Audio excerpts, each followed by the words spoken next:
Taking a look at this dog training collar today. This is everything you get right out of the box. You have the collar itself, your shock tester, your remote, extra set of prongs for your longer haired dogs. I already have the short ones put in.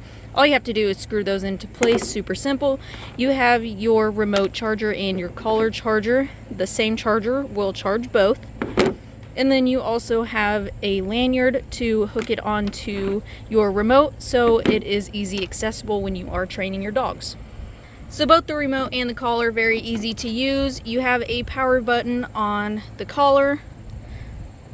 Just a short press to get that turned on. And then your remote turns on from the side. So just a disclaimer, it does not flicker like this in person, just flickering through the camera screen. So these are your different training settings. You have a shock, tone, and vibrate. Tone is just a simple beeping noise that you can hear. You have your vibrate button that goes all the way up to a level 10 intensity. And then you also have your shock that will go all the way to 100. And to test the shock, you have a shock tester. You just put it on just like this, press your shock button, and if the shock is working, this middle portion here will light up. And then here you have this channel button. And then over on the side, it's kind of hard to see through the camera, but you have a channel 1, 2, and 3.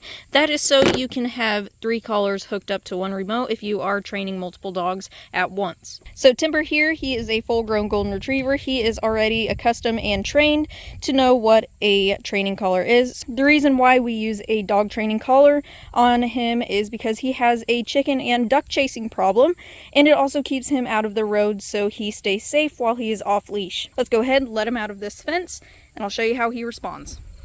So just for this demonstration, Timber isn't going to be doing anything that needs corrected. I just want to show you how the tone button affects him. So when trained properly, the tone button is really the only thing that you should need to use. So for example, when I press this, he will automatically return back to me, because that's the way he was trained. He was trained that when he hears this, he needs to stop what he's doing and recall back. Good boy. So it's really just as simple as that. When they're trained properly, they're going to respond positively to these training collars. As you can see here, Timber isn't afraid of the training collars, and he also responds very well to them.